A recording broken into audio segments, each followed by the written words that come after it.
तो हम क्या करेंगे, देखिए ये हमारा एनसीईआरटी का एक्टिविटी 8.1 का पहला सवाल है। इसे हम जल्द से जल्द सॉल्व करेंगे बहुत ही इजी तरीके से। तो हमारा दिया हुआ है क्या, sine A is equal to 3/4। तो हमें इन चीज़ों का पता लगाना है। पहले आप ही समझ जाइए कि ये सब जो भी है ये सब राइट एंगल के साइड है। तो 3/4 दिया है। अब मैंने आपको अभी जस्ट कुछ देर पहले ये बताया था कि साइन ए का फॉर्मूला, साइन थीटा, ये सब का फॉर्मूला बताया था मैंने आपको ट्रिग्नोमेट्रिक आइडेंटिटीज का। इसे क्या बोलते थे, लंब बटा कर्ण, या फिर इंग्लिश में बोलते थे परपेंडिकुलर बाय हाइपोटेन्यूस, यही बोलते थे हम। ओके, आप देखिए ये लंब है, ये कर्ण है, यानी कि ये परपेंडिकुलर है, ये हाइपोटेन्यूस है। तो हम इसमें क्या करते हैं कि परपेंडिकुलर की जगह मैंने रख लिया इसे 3 और हाइपोटेन्यूस की जगह रख लिया इसे 4। अब हमारा जो पहला काम है वो है इस साइड का पता लगाना। आखिर ट्रायंगल की तीनों साइड्स होगी तो आपको इजी पड़ेगा। तो इसका पता कैसे लगाएं, इसके पता लगाने के लिए मैं पाइथागोरस थ्योरम का यूज करूंगा, यानी कि पाइथागोरस का प्रमेय का। तो पाइथागोरस का थ्योरम हमारा क्या बोलता है,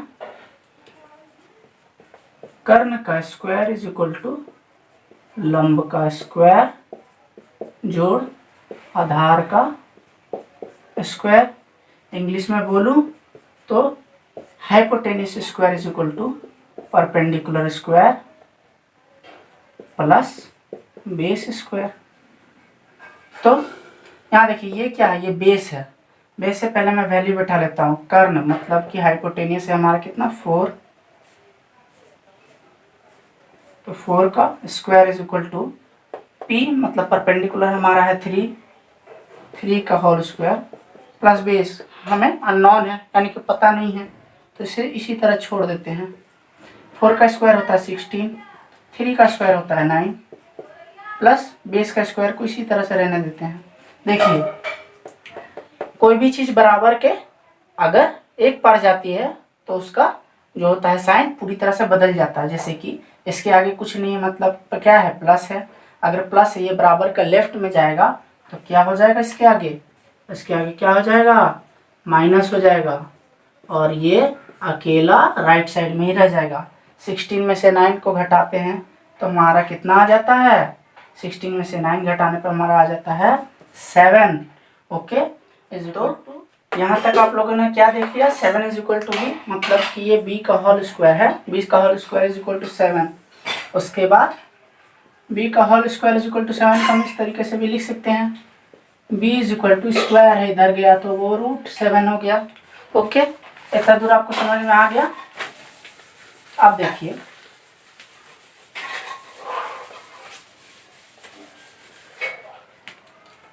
ये हमारा आ गया √7। ओके, ठीक है, हमको निकालना क्या, cos a का फॉर्मूला आप क्या जानते हैं, b/h, जिसको आधार बटा कर्ण भी बोलते हैं। करना कुछ नहीं है, आधार कितना है, यानी कि बेस √7, कर्ण यानी कि हाइपोटेन्यूस है 4।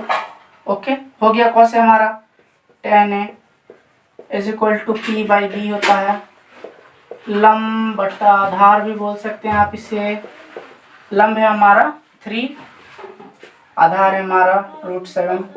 ये वैल्यू आ गई। आगे बढ़ते हैं, सेके क्या हो गया हमारा दोस्तों, सेके हो गया, देखिए अगर आप भूलते हैं तो याद रखिए cos a का उल्टा ही सेके होता है, यानी कि b/h है तो वो हो जाएगा h/b। h क्या है हमारा 4 है, b क्या है हमारा √7। देखिए ये तीनों मैंने सॉल्व कर दिए। अब इन तीनों को सॉल्व करने के बाद मैं पढ़ता हूँ अपने नेक्स्ट प्रॉब्लम की तरफ। तो चलिए आज हम दूसरा सवाल को अभी शुरू करते हैं। मैंने अभी जस्ट आपको पहला सवाल बता दिया था, अब दूसरे सवाल की तरफ पढ़ते हैं। देखिए इस टाइप के सवाल में आपको क्या करना है, यहाँ पर दिया है साइन ए और सेके, इसका वैल्यू निकालना है। अब साइन ए, सेके, कॉस ए सभी का मैंने आपको फॉर्मूला वाला वीडियो आपको चैप्टर 1 में यानी कि पार्ट 1 में पढ़ा दिया था, आप वहाँ से देखकर इसे याद कर सकते हैं। इसके लिए मैं एक ट्रिक वाली वीडियो भी लाऊंगा आगे, तो अभी आगे बढ़ते हैं। साइन ए, साइन ए बराबर क्या होता है दोस्तों, आप जानते हैं P by H. P by H मैंने एक राइट एंगल ट्रायंगल में आपको बताया था, इसे पी बोलते हैं, इसे एच बोलते हैं, इसे बी बोलते हैं। इसे पी बोलते हैं, इसे एच बोलते हैं, इसे बी बोलते हैं। इसे हिंदी में लंब भी बोलते हैं, इसे कर्ण भी बोलते हैं, और इसे आधार भी बोलते हैं।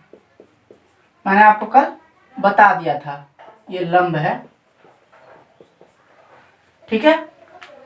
तो आगे बढ़ते हैं। तो मुझे निकालना क्या है, साइन ए। साइन ए का फॉर्मूला क्या होता है, पी बाई एच। साइन ए बराबर होता है हमारा, साइन ए बराबर होता है हमारा पी बाई एच। अब पी और एच ये मैं कहाँ से निकालूंगा, इसे फाइंड करना है मुझे इस सवाल के इस डेटा से। ओके, तो चलिए फाइंड करते हैं। करना क्या है आपको, 15 cot A is equal to 8 है हमारा दिया हुआ। ओके, तो मैं क्या करूंगा कि ये वाले 15 जो है, ये वाले 15 जो दिख रहा है आपको, इसको राइट साइड ले जाता हूं, तो हमारा बन जाएगा cot A is equal to 8/15। Okay, ये हो गया मेरा cot A is equal to 8/15। देखिए अब क्या करना है, cot A का फॉर्मूला क्या होता है, B/P। यानी यहां से मुझे पता चल गया कि B है हमारा 8, P है हमारा 15। ओके, तो मैं इसमें B की जगह रख देता हूं 8, P की जगह रख देता हूं 15। ओके, अब मुझे ये वाली साइड भी चाहिए, ये वाली साइड भी। अब इसको मैं पता कैसे लगाऊंगा, तो पाइथागोरस के थ्योरम से। तो मैं लिखूंगा according to Pythagoras theorem. Okay, Pythagoras theorem क्या बोलता है हमारा, H square is equal to P square plus B square. Hindi में बोलूं तो कर्ण का स्क्वायर इज इक्वल टू लंब का स्क्वायर जोड़ आधार का स्क्वायर। ओके, यहां तक आप लोगों ने समझ लिया। अब देखिए करना क्या है, कर्ण यानी कि हाइपोटेनियस हम लोगों को पता नहीं है, तो उससे मैं इसी तरह छोड़ देता हूं। लंब, लंब हमारा कितना है, 15 है, यहां मैंने 15 बैठा दिया। आधार कितना है हमारा, 8 है। ओके, तो ये h का whole square is equal to 15 का कितना होता है स्क्वायर, 225। 8 का होल स्क्वायर होता है हमारा 64। ओके, तो ये h का whole square is equal to, अगर मैंने इन दोनों को ऐड कर दिया तो हमारा आता है 289। ओके, मैं इधर साइड कर देता हूं। तो यहां तक आप लोगों ने समझ लिया, h का स्क्वायर इज इक्वल टू 289। कल ही की वीडियो में बताया था मैंने आप लोगों को, क्या करें कि स्क्वायर हो, अगर आप उसे उस साइड लेकर जाते हो तो साइन चेंज हो जाएगा, यानी कि स्क्वायर उधर स्क्वायर रूट बन जाएगा। अब 289 का स्क्वायर रूट अगर करते तो हमारा आंसर आता है 17। ओके, तो मैंने इसे यहां पर नोट कर लिया। देख लीजिए, आप लोगों को समझ में आ रहा होगा कि मैंने इसे कैसे किया है। आप चाहे तो इसे वीडियो पॉज करके नोट भी कर सकते हैं। ओके, मैं इसे नहीं मिटाऊंगा ताकि आप लोगों को समझने में दिक्कत ना हो।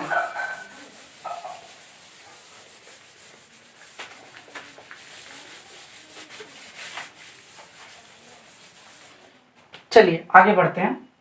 आगे हमारा दिया हुआ है साइन ए। साइन ए का फॉर्मूला बोलते हैं P/H, हिंदी में से लंब बटा कर्ण भी बोल सकते हैं। तो लंब यानी कि परपेंडिकुलर मैंने कितना निकाला, 15। कर्ण यानी हाइपोटेनियस हो गया हमारा 17। ये दिख रहा है आप लोगों को। ओके, इस तरह से मैंने साइन ए की वैल्यू निकाल ली। अब अगला आते हैं सेक ए पर। सेक ए इज इक्वल टू, क्या जानते हैं आप, कॉस ए का उल्टा होता है सेक ए। अगर कॉस ए होता है B/H तो सेक ए होगा हमारा H/B। यानी कि कर्ण बटा आधार। ये कर्ण हमारा है 17 यानी 17, आधार है हमारा 8। ओके, बस इसी तरीके से आपको निकालना है। आप इसे नोट कर सकते हैं वीडियो को पॉज करके।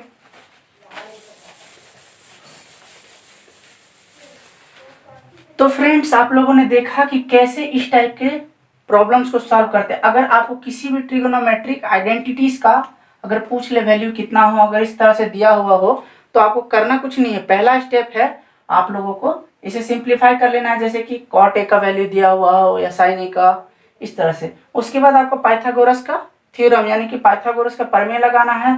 त्रिभुज यानी कि ट्राइंगल की तीनों साइड पता करनी है। उसके बाद बस इसके फॉर्मूले को लिखना है और उसमें बैठा देना है। ठीक है, इसके साथ अब मैं बढ़ता हूँ अपने नेक्स्ट प्रॉब्लम की तरफ। तो चलिए चलते हैं नेक्स्ट। तो चलिए आगे बढ़ते हैं अपने तीसरे सवाल की तरफ। देखिए, मैंने इसे हिंदी और इंग्लिश दोनों लैंग्वेज में उतार दिया है। तो यहाँ एक सवाल दिया हुआ है कि अगर एंगल ए और एंगल बी जो है न्यून कोण हो, यानी कि एक्यूट एंगल। जिन लोगों को नहीं पता कि न्यून कोण या एक्यूट एंगल क्या होता है, मैं उन्हें बता दूं कि अगर कोई भी एंगल 90 डिग्री से कम हो, ये 90 डिग्री से कम हो, यानी कि अगर 89 डिग्री हो, 30 डिग्री हो, 45 डिग्री हो, ये सारे के सारे एक्यूट एंगल होते हैं। ओके, आप लोग समझ गए एक्यूट एंगल किसे बोलते हैं। ठीक है, आगे बढ़ते हैं। तो इसमें बोला कि ए और बी न्यून कोण है, यानी कि एक्यूट एंगल है, यानी 90 डिग्री से कम है। राइट एंगल ट्रायंगल में ये एंगल तो 90 होगा, ये तो हम जानते हैं। तो ये जो बचे हुए हैं ये तो 90 कभी नहीं हो सकते, या 90 से बड़ा। तो हम इसे ही ए या बी मानेंगे। तो इसे अगर मैंने ए मान लिया तो ये क्या होगा हमारा बी, और ये होगा सी। ठीक है, इतना दूर आपको समझ में आ गया। तो उसने बोला कि cos A is equal to cos B. Cos A का फॉर्मूला, कॉस का फॉर्मूला क्या जानते हैं आप, बी बाई एच। अच्छा, ये ए एंगल के लिए आया है। अच्छा, एक आपको मैं चीज समझा देता हूँ। ये जो एंगल है आप पहचानोगे कैसे कि कौन सा बी है कौन सा पी है, यानी कि लंब कौन है और आधार कौन है। क्योंकि लंब ये भी हो सकता है और आधार ये भी हो सकता है, मतलब बेस या परपेंडिकुलर। तो इसके लिए मेरी एक ट्रिक है, वो ये है कि आपको जिस एंगल का भी निकालना, सपोज दैट कॉस ए का निकालना, आपको कॉस ए का निकालना है, तो आप इसके सामने वाला जो साइड है इसको देखो, ये वाला साइड, इस एंगल के सामने वाले साइड को देखो, दिख रहा है। ये हमेशा क्या होगा, परपेंडिकुलर होगा हमेशा। तो अगर कॉस ए का फॉर्मूला होता है बी बाई एच। ओके, तो बी बाई एच होता है।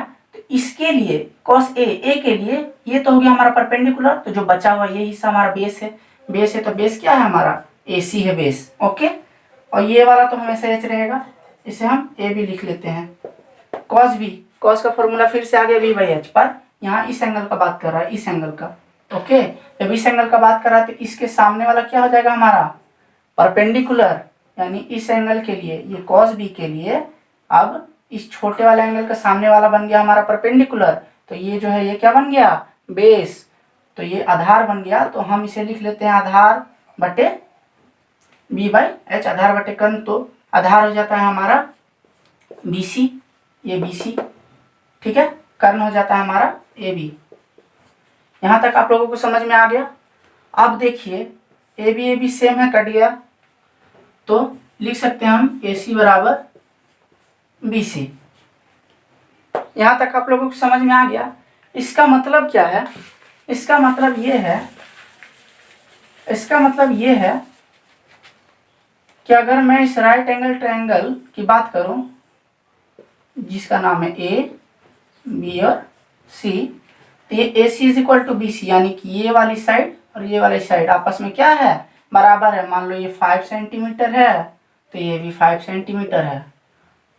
ठीक है, आप लोगों को समझ में आ गया। तो ट्रायंगल की एक प्रॉपर्टी होती है, त्रिभुज जिसे बोले, त्रिभुज का एक गुण होता है। क्या गुण होता है दोस्तों, यह होता है कि अगर ये भुजा और ये भुजा, माने ये साइड और ये साइड अगर आपस में बराबर हो तो इससे बनने वाला कोण, ये इस भुजा से बनने वाला जो कोण यहाँ पर है, ये ऊपर साइड में, और इस भुजा या इस साइड से बनने वाला कोण जो यहाँ पर है, यहाँ पर, ये दोनों आपस में क्या होंगे, बराबर होंगे, ठीक है।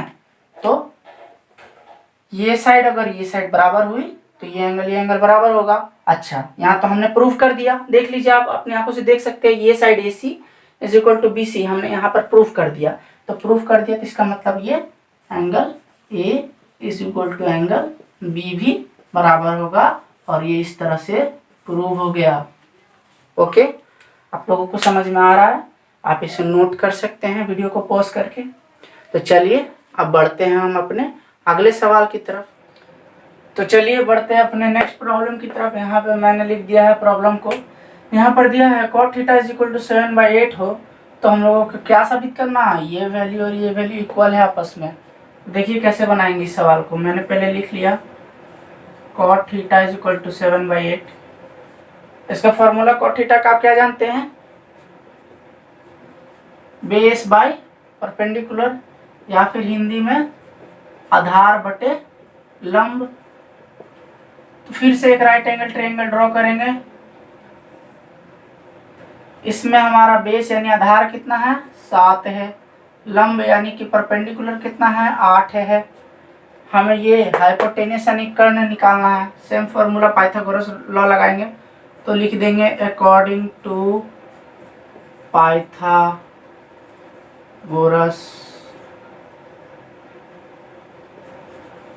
थ्योरम। क्या जानते हैं आप, इसे x मान लिया, हाइपोटेनियस का whole square is equal to perpendicular का होल स्क्वायर प्लस बेस का होल स्क्वायर, कर्ण का होल स्क्वायर बराबर लंब का होल स्क्वायर जोड़ आधार का होल स्क्वायर। इसके बाद क्या करेंगे, x का होल स्क्वायर, 8 का स्क्वायर यानी 8 का वर्ग कितना होता है हमारा, 64 होता है, 64, ठीक है। और 7 का वर्ग यानी कि स्क्वायर कितना होता है हमारा, 49 होता है। इन दोनों को ऐड करेंगे, जोड़ेंगे तो हमारा आ जाता है कितना, 133। स्क्वायर को इधर भेजेंगे तो बन जाएगा हमारा स्क्वायर रूट। अब 113 का कोई स्क्वायर रूट नहीं होता, इसलिए हम इसे यहीं तक छोड़ देंगे, ठीक है। यहाँ तक आप लोगों को समझ में आ गया। यहाँ से मैं ये पोर्शन मिटा दे रहा हूँ, क्यों, क्योंकि मैं इसे इस जगह पे नोट कर दूंगा।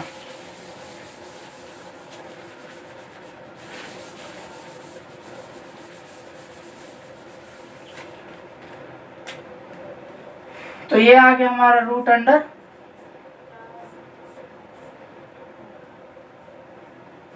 113। ओके, इतना आ गया। अब आप लोगों को यहाँ दिया हुआ है, इसे और इसे प्रूव करना है इक्वल है। इसका देखिए तरीका क्या है, ये जो है ये किधर है हमारे, इक्वल के बाएं साइड में है ना, इसे इंग्लिश में लिखते हैं LHS यानी कि लेफ्ट हैंड साइड। ये क्या है हमारा, 1 plus sine theta into 1 minus sine theta बटे में 1 plus cos theta 1 minus cos theta.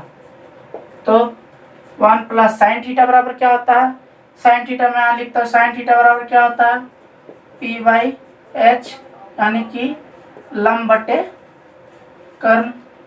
Okay, लंब यहाँ है 8, कर्ण है हमारा √113। सिमिलरली कॉस का भी वैल्यू निकाल लेते हैं। कॉस थीटा बराबर हमारा होता है B/H यानी कि आधार बटे कर्ण। आधार कितना है हमारा, 7, तो लिख दिया 7/√113। ओके, आप लोग समझ में आ रहा है। अब बस यहाँ वैल्यू पुट करते जाना।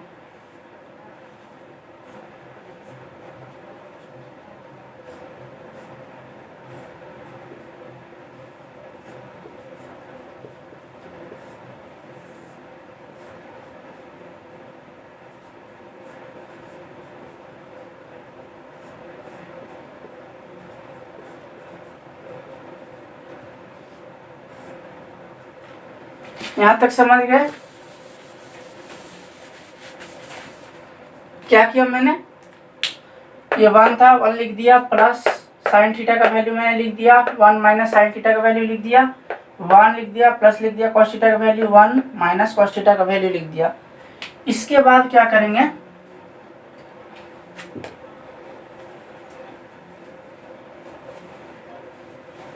इसके बाद क्या करेंगे ना, ये देखिए, ये a plus B A minus B का फॉर्मूला लग रहा है, तो a plus B A minus B का फॉर्मूला क्या होता है, a plus B A minus B का फॉर्मूला क्या होता है, A square minus B square, ये होता है। तो यहाँ पर मैं इसे इस तरह लिख सकता हूँ, a के जगह पे 1 का स्क्वायर माइनस बी के जगह पे 8/√100 113 का होल स्क्वायर, 1 का स्क्वायर माइनस 7/113 का होल स्क्वायर। समझ में आ रहा है। उसके बाद क्या करेंगे हम, देखिए 1 का स्क्वायर तो होता है 1 माइनस 8 का स्क्वायर होता है हमारा 64। अगर किसी के ऊपर रूट हो, अगर किसी के ऊपर रूट यानी कि वर्गमूल हो और आप उसका स्क्वायर यानी वर्ग करें तो वो रूट हट जाता है। ओके, यानी देखिए अभी इसके ऊपर रूट है ना, ये हट जाएगा, ये सिंपली हो जाएगा इतना। और नीचे वाले को भी लिख लेते हैं। ओके, मैं इधर का पोर्शन मिटा देता हूँ।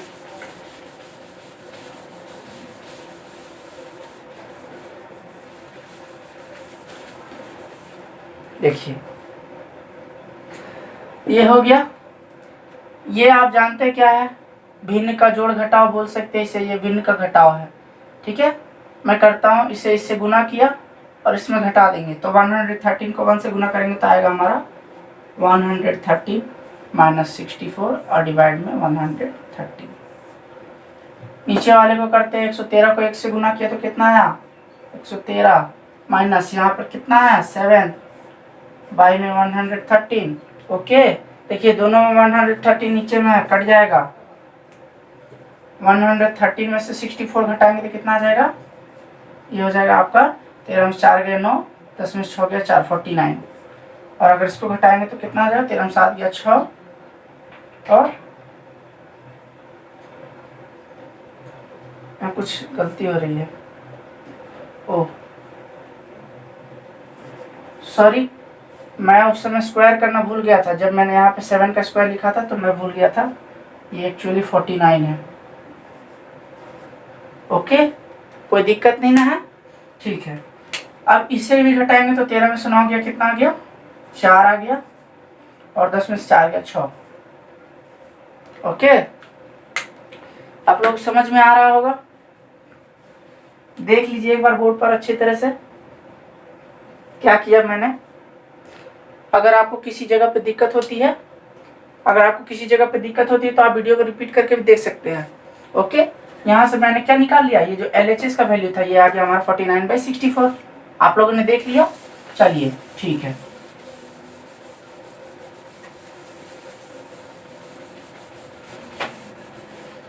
अब हमारा दिया हुआ RHS is equal to cot square theta. Simple है, कॉट स्क्वायर थीटा है, इसका मतलब कॉट थीटा का होल स्क्वायर। जैसे ए स्क्वायर लिखा है, इसका मतलब हम ए का होल स्क्वायर भी तो बोल सकते हैं। ओके, इसी तरह से इसको लिख लिया। कॉट थीटा का देखिए वैल्यू पहले से दिया हुआ कितना 7/8, उसका होल स्क्वायर कर लिया। 7 का स्क्वायर यानी वर्ग आता है हमारा 49 और 8 का स्क्वायर आता है 64। देखिए वो जो LHS था वह हमारा कितना आया था 49/64 और RHS हमारा कितना आया 49/64, यानी कि हम लोग बोल सकते हैं LHS बराबर RHS प्रूव्ड। समझ में आ गया आप लोगों को। बस इसी तरह से आप इस सवाल को बना सकते हैं। तो चलिए आज की वीडियो को हम यहीं तक रखते हैं। आप लोगों को अगर कोई डाउट होगा तो हमें कमेंट सेक्शन में ज़रूर बताइए, क्योंकि हम इस चीज़ को इम्प्रूव करने की कोशिश करेंगे। ठीक है दोस्तों, तो आज की वीडियो यहीं तक। इसके अगले वाले पार्ट में मैं आपको NCERT के और सवाल लाऊंगा और वो करवाऊंगा। ठीक है, तो आज के लिए वीडियो इतनी तक ही रहने देते हैं। धन्यवाद।